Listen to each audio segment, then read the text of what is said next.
சட்டமன்றத்தில் முதலமைச்சராக இருக்கக்கூடிய என்ன பதில் சொன்னார்? எங்கே காணும், உங்க அப்பாவை காணும், இதை சொல்லி இருக்கிறார். அப்பா அங்க தேடாதீங்க, மக்கள் மனசுல பயந்து இருக்கிறான். அது நீங்க தேட நான் இருக்க மாட்டேன். மக்கள் தேட நிச்சயமா நான் முதல் ஆளா நிற்பேன்.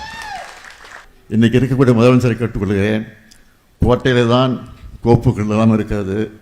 ஆக அந்த கோப்புகளை எடுத்து பாருங்க, அதில் கையெழுத்து போட்டுப்பேன் முக ஸ்டாலின். அதை தேடி பார்க்கணும் அவசியமே இல்லை. அந்த கையெழுத்தை பாருங்க, அது தெரியும் உங்களுக்கு. என்ற அந்த கோப்பை பாருங்க, அதுலேயும் முக ஸ்டாலின் கையெழுத்து போட்டிருப்பான். தமிழ் புதல்வன் திட்டம் 1000 ரூபா, அதில் ஸ்டாலின் இருப்பான். ஆக எங்கேயும் எனக்கு தேடிட்டு இருக்கணும் அவசியமே இல்லை. கோட்டையிலே இருக்கிறேன், நான் தான் ஆட்சியில் இருக்கிறேன். நேற்று முன்தினம் கூட நீங்கள் எல்லாம் டிவியை பார்த்துருப்பீங்க, ஒரு காட்சி நடந்துச்சு. அதை பற்றியெல்லாம் நம்முடைய முத்தரசன் அவர்களும் குறிப்பிட்டு சொன்னார், மற்றவர்களும் எடுத்து சொல்லியிருக்கிறாங்க. நாட்டில் எனக்கு எத்தனையோ ஏராளமான பிரச்சனைகள் இருந்துட்டு இருக்கு. ஒரு பக்கம் மின்வெட்டு பிரச்சனை, இன்னொரு பக்கம் டெல்டா மாவட்டத்தில் விவசாயிகளுக்கு குறித்த நேரத்தில் தண்ணீர் திறந்து விட முடியல அப்படிங்கிற சூழ்நிலை. நீங்கள் ஒன்று என்னை பார்க்கணும், 2021க்கு பிறகு 5 வருஷம் ஆட்சி பொறுத்த போது ஒவ்வொரு ஆண்டும் ஓராண்டும் தவறாமல் நாம் மேட்டுக்கணையை குறித்த நேரத்துக்கு முன்பே திறந்து வைத்திருக்கிறோம். அதுதான் நம்முடைய ஆட்சி. ஆனால் இதையெல்லாம் எடுத்து சொல்லி எதிர்க்கட்சியினுடைய தலைவராக இருக்கக்கூடிய நம்முடைய உதயநிதி அவர்கள் விளக்கமா விரிவா சட்டமன்றத்தை பேசி இருக்கக்கூடிய சூழ்நிலையெல்லாம் எடுத்து சொல்லி அதன் மூலமாக முதலமைச்சர் அவர்கள் பதில் சொல்ல வேண்டும் என்று கேட்டிருக்கிறார். ஆனால் முதலமைச்சராக இருக்கக்கூடிய என்ன பதில் சொன்னார்? எங்கே காணும், உங்க அப்பாவை காணும், இதை சொல்லி இருக்கிறார். அப்பா அங்க தேடாதீங்க, மக்கள் மனசுல பயந்து இருக்கிறான். அது நீங்க தேட நான் இருக்க மாட்டேன். மக்கள் தேட நிச்சயமா நான் முதல் ஆளா நிற்பேன். சட்டமன்றத்தில் நான் இருந்தாலும் இல்லாவிட்டாலும் இன்னைக்கு நான் மக்கள் மன்றத்தில் இருக்கிறேன் என்பதை மாத்திரம் எனக்கு எடுத்து சொல்கிறேன். நான் அரசியலுக்கு கிட்டத்தட்ட 60 வருஷம் ஆகியிருக்கு. ஆக அந்த 60 வருஷமாக மக்களாக தான் இருந்து கொண்டிருக்கிறேன். ஆட்சி இருந்தாலும் இல்லாவிட்டாலும் நாட்டு மக்களுக்காக பணியாற்றக்கூடியவர்கள் தான் திராவிட முன்னேற்ற கழகத்தை சார்ந்தவர்கள் இந்த நேரத்தில் எடுத்து சொல்லி ஒவ்வொரு மாவட்டத்திற்கும் நான் முதலமைச்சராக இருந்தபோது 4-5 முறை சென்று ஆய்வு நடத்தி, இன்னும் சொல்கிறேன், நான் முதலமைச்சர் இருந்தபோது 5 வருஷத்தில் நான் நடத்தின மாதிரி ஆய்வு கூட்டம் எந்த முதலமைச்சரும் நடத்திருக்க மாட்டாங்க. நான் பயணம் செஞ்ச மாதிரி எந்த முதலமைச்சரும் பயணம் செஞ்சிருக்க மாட்டாங்க. நான் கோட்டைக்கு போனது தான் அதிகமாக இருந்திருக்கிறது, எந்த முதலமைச்சரும் அதிகமாக இருந்திருக்க மாட்டாங்க. இன்னும் கூட சொல்ல, நீ முதலமைச்சர் தேடி பார்க்கணுன்னா இன்றைக்கி இருக்கக்கூடிய முதலமைச்சரை கேட்டுக்கொள்கிறேன், கோட்டையில் தான் கோப்புகள் எல்லாம் இருக்கிறது. ஆக அந்த கோப்புகளை எடுத்து பாருங்க, அதில் கையெழுத்து போட்டுப்பேன் முக ஸ்டாலின். அதை தேடி பார்க்கணும் அவசியமே இல்லை. அந்த கையெழுத்தை பாருங்க, அது தெரியும் உங்களுக்கு. என்ற அந்த கோப்பை பாருங்க, அதுலேயும் முக ஸ்டாலின் கையெழுத்து போட்டிருப்பான். தமிழ் புதல்வன் திட்டம் 1000 ரூபா, அதில் ஸ்டாலின் இருப்பான். ஆக எங்கேயும் எனக்கு தேடிட்டு இருக்கணும் அவசியமே இல்லை. கோட்டையிலே இருக்கிறேன், நான் தான் ஆட்சியில் இருக்கிறேன். இன்னும் சொல்கிறேன், அண்ணா சொல்லியிருக்கிறார், ஒரு முறை சொன்னார். அண்ணா சொன்னார், தமிழ்நாட்டிற்கு தமிழ்நாடு என்று பெயரை சூட்டியிருக்கிறேன், இதுபோது எனக்கு வாழ்க்கையில். ஆக நான் ஆட்சியில் இருந்தாலும் இல்லாவிட்டாலும் தமிழ்நாடு என்று பெயர் சொல்லுறதுக்கு என் பெயர் இருக்குன்னு சொல்லியிருக்கிறாரு. அது மாதிரி மகளிர் உரிமை திட்டம் இருக்கிற வரைக்கும் இந்த ஸ்டாலின் தான் முதலமைச்சர். என் உயிரோடு கலந்திருக்கக்கூடிய தலைவர் கலைஞர் அவர்களின் உயிரினும் உயிரான அன்பு உடன்பிறப்புகளே, உங்கள் அனைவருக்கும் என்னுடைய அன்பான வணக்கம். கழகத்தினுடைய விவசாய அணியினுடைய தொழிலாளர் அணியின் செயலாளராக தலைவராக பொறுப்பேற்றிருக்கக்கூடிய நம்முடைய அருமை சகோதரர் மதிவாணன் அவருடைய இல்லத்தில் அவருடைய இளைய மகன் கதிரவன் மௌனிகா அவர்களுக்கும் திருமண விழாவை நடத்தி வைத்து அதே நேரத்தில் மணக்கோலம் கொண்டிருக்கக்கூடிய மணமக்களை வாழ்த்தக்கூடிய ஒரு சிறப்பான வாய்ப்பை நான் பெற்றிருக்கிறேன்.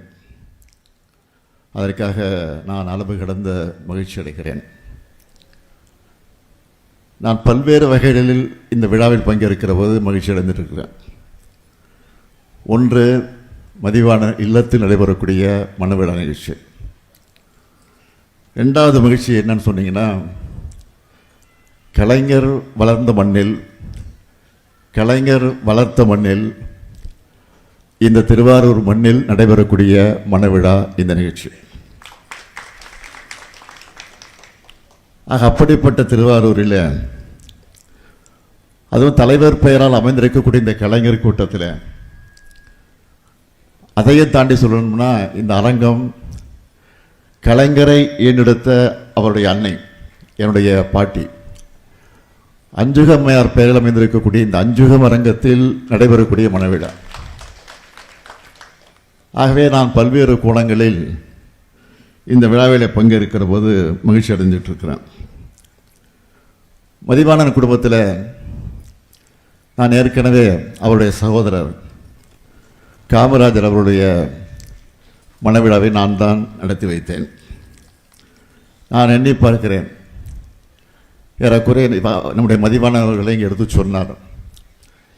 ஏறக்குறைய 40 ஆண்டு காலமாக அவர் இந்த இயக்கத்தில் தன்னை ஒப்படைத்துக் கொண்டு சிறப்பாக இயக்கத்திற்கு துணை நின்று கொண்டிருக்கிறார். முதல்ல 1986 கிளைக்கழகத்தினுடைய செயலாளராக இருந்து மாவட்ட கழகத்தினுடைய பிரதிநிதியாக 96 பொறுப்பேற்று, அதைத் தொடர்ந்து மாவட்ட கழகத்தின் துணை செயலாளராகவும் கடமையை நிறைவேற்றி, அதற்கு பின்னால் ஆதிதிராவிட நலக்குழுவினுடைய துணை செயலாளராகவும் பொறுப்பேற்று, விவசாய தொழிலாளர் அணியின் செயலாளராகவும் பொறுப்பேற்று, அந்த அணியினுடைய தலைவராக பொறுப்பேற்று இன்றைக்கு செயலாற்றி கொண்டிருக்கிறார். ஆக இப்படி படிப்படியாக வளர்ந்து வந்திருக்கக்கூடியவர் மதிவாணன் அவர்கள். ஏதோ கட்சி பணியில் மட்டுமல்ல, மக்கள் பணியை எடுத்துக்கிட்டு பார்த்தீங்கன்னா, 1986 ஊராட்சி மன்ற தலைவராக, அதைத் தொடர்ந்து தொடக்க வேளாண்மை கூட்டுறவு சங்கத்தினுடைய தலைவராக, 96 ஊராட்சி ஒன்றியத்தினுடைய பெருந்தலைவராக பணியாற்றி இருக்கிறார். அதற்கு பிறகு 2006 5ஆம் முறையாக நம்முடைய தலைவர் கலைஞர் அவர்கள் முதலமைச்சராக பொறுப்பேற்ற நேரத்தில் அவருடைய அமைச்சரவையில் பால்வளத்துறை அமைச்சராக பொறுப்பேற்று அந்த பணியையும் நிறைவேற்றியிருக்கிறார். அதற்கு பின்னால் 2016 கீழ்வெள்ளத்தூரினுடைய சட்டமன்ற உறுப்பினராகவும் பணியாற்றியிருக்கிறார். அதற்கு பின்னால் 2021 6ஆம் முறையாக என்னுடைய தலைமையில் ஆட்சி பொறுப்பேற்றதற்கு பின்னால் 2022 தாட்கோவினுடைய தலைவராக இருந்து அவர் பணியாற்றியிருக்கிறார். இப்படி மாறி மாறி கழகத்திலும் மக்கள் பணியிலும் மட்டுமல்ல, கழகத்திற்கு ஏற்படக்கூடிய எந்த சோதனைகளாக இருந்தாலும் அதையும் தாண்டி அவர் தன்னுடைய கடமையை நிறைவேற்றியிருக்கிறார். நேற்று முன்தினம் கூட நீங்கள்லாம் டிவியை பார்த்துருப்பீங்க, ஒரு காட்சி நடந்துச்சு. அதை பற்றியெல்லாம் நம்முடைய முத்தரசன் அவர்களும் குறிப்பிட்டு சொன்னார், மற்றவர்களும் எடுத்து சொல்லியிருக்கிறாங்க. நாட்டில் இன்றைக்கி எத்தனையோ ஏராளமான பிரச்சனைகள் இருந்துகிட்ருக்கு. ஒரு பக்கம் மின்வெட்டு பிரச்சனை, இன்னொரு பக்கம் டெல்டா மாவட்டத்தில் விவசாயிகளுக்கு குறித்த நேரத்தில் தண்ணீர் திறந்து விட முடியல அப்படிங்கிற சூழ்நிலை.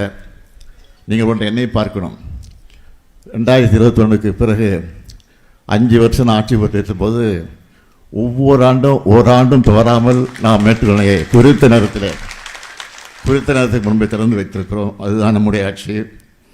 ஆனால் இதையெல்லாம் எடுத்து சொல்லி எதிர்க்கட்சியினுடைய தலைவராக இருக்கக்கூடிய நம்முடைய உதயநிதி அவர்கள் விளக்கமாக விரிவாக சட்டமன்றத்தில் பேசி இருக்கக்கூடிய சூழ்நிலையெல்லாம் எடுத்து சொல்லி அதன் மூலமாக முதலமைச்சர் அவர்கள் பதில் சொல்ல வேண்டும் என்று கேட்டிருக்கிறார். ஆனால் சட்டமன்றத்தில் முதலமைச்சராக இருக்கக்கூடிய என்ன பதில் சொன்னார்? எங்கே காணோம், உங்கள் அப்பாவை காணோம், இதை சொல்லியிருக்கிறார். அப்பா அங்கே தேடாதீங்க, மக்கள் மனசில் பயந்து இருக்கிறான். அது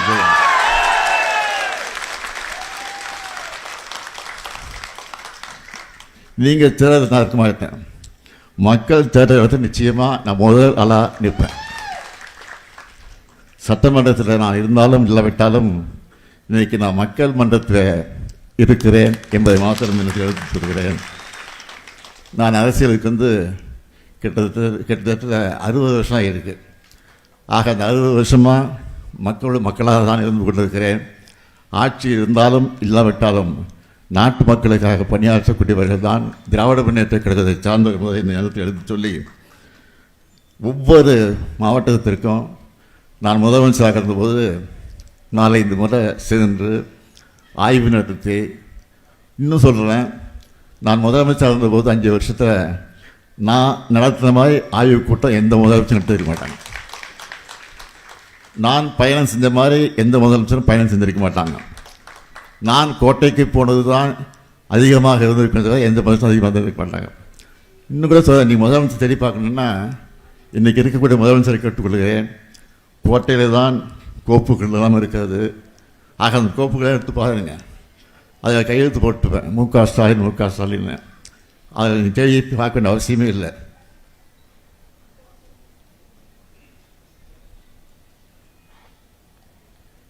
தேடி பார்க்கணும் அவசியமே இல்லை. அந்த கையெழுத்தை பாருங்கள், அது தெரியும் உங்களுக்கு. மகளிருக்கு கலைஞர் உரிமை தொகையாக மாதம் 1000 ரூபாய் வழங்கப்படும் கையெழுத்து போட்டிருப்பான். அங்கே ஸ்டாலின் இருப்பான். புதுமை பெண் திட்டத்தின் மூலமாக மாதம் மாதம் 1000 ரூபாய் வழங்கப்படும் என்ற அந்த கோப்பை பாருங்கள், அதுலேயும் முக ஸ்டாலின் கையெழுத்து போட்டிருப்பான். தமிழ் புதல்வன் திட்டம் 1000 ரூபா, அதில் ஸ்டாலின் இருப்பான். ஆக எங்கேயும் நீங்கள் தேடிட்டு இருக்க அவசியமே இல்லை. கோட்டையிலே இருக்கிறேன், நான் தான் ஆட்சியில் இருக்கிறேன். இன்னும் சொல்கிறேன், அண்ணா சொல்லியிருக்க ஒரு வாரம் சொன்னார். அண்ணா சொன்னார், தமிழ்நாட்டிற்கு தமிழ்நாடு என்ற பெயரை சூட்டியிருக்கிறேன், இது போதும் எனக்கு வாழ்க்கையில். ஆக நான் ஆட்சியில் இருந்தாலும் இல்லாவிட்டாலும் தமிழ்நாடு என்று பெயர் சொல்லுறதுக்கு என் பெயர் இருக்குன்னு சொல்லியிருக்கிறாரு. அது மாதிரி மகளிர் உரிமை திட்டம் இருக்க வரைக்கும் இந்த ஸ்டாலின் தான் முதலமைச்சர். இப்படி சொல்லிகிட்டே இருக்கலாம். ஆக நான் இங்கே நம்முடைய மதிப்புக்குரிய சகோதரர் துணை பொதுச் செயலர் ராஜா அவர்கள் பேசுகிற போது ஒன்றை சொன்னார்கள், கூட்டணி பற்றியெல்லாம் எடுத்து சொன்னார்கள். எப்பொழுதுமே கலைஞர் அவர்கள் கூட்டணி அமைச்சா அந்த கூட்டணியை பாதுகாப்பாக வைத்திருப்பார். அவங்களாக போனால் தான் வர தவிர கலைஞர் இதுவரை விட்டது கிடையாது. அதே மாதிரி தான் நானும் அவர் வழி நின்று நான் எந்த கூட்டணியாக இருந்தாலும் விடமாட்டேன். ஆனால் அவர்களாக போனால் அதற்கு நான் ஒன்றும் சொல்ல முடியாது, அதுதான் என்னுடைய கடமை.